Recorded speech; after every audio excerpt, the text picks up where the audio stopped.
that is about to shatter here. As everyone is going to be looking to get theirs.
Looking at the breakaway, very reminiscent of a breakaway that took place at the Tour of Georgia this year with Yanis Rakovic in there.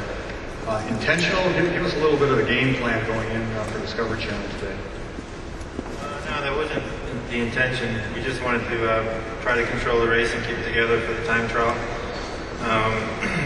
But it just seemed like it was a lot more aggressive start today, and the breakaway wasn't getting away, and I knew that some guys were getting tired, so I decided to try to get in some moves. I got in a move with 12 strong guys, and it would have been tough for any team to chase us down the way we were going, so it was a good situation for us. Were you surprised at all at how large the time gap got? No, I knew it was at 30 seconds for about 20 kilometers, and we were going all out, they were going all out. Somebody at some point had to crack, and typically that would be the guys chasing, and they did. So once we got to a minute, I knew that the gap, should go up a lot. Dominique Roland must have been fast, because I sprinted for the first time bonus, and I didn't go around him that easily, so I was kind of surprised. Obviously I know Will pretty well, and I know Mike Friedman. I didn't really know the others. Cañada I knew. I just knew that it was going to be up to me to try to keep the race together in the circuits, and the guys were real aggressive, and it was tough. I had to do some big efforts there in the last 2K. Will was attacking strong, and a couple other guys made some big attacks.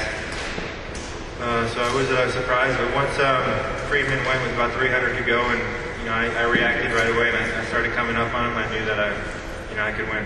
Sure. Is there anyone who sticks out tomorrow in your mind of some of the riders you do know, and knowing that it's a hilly time trial tomorrow, anybody stick out in your mind?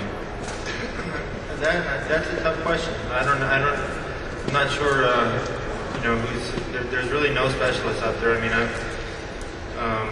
But it's a stage race, and the guys seem strong in the breakaway. They were, like I said, everybody was pulling equally. So I think it's going to be a good race.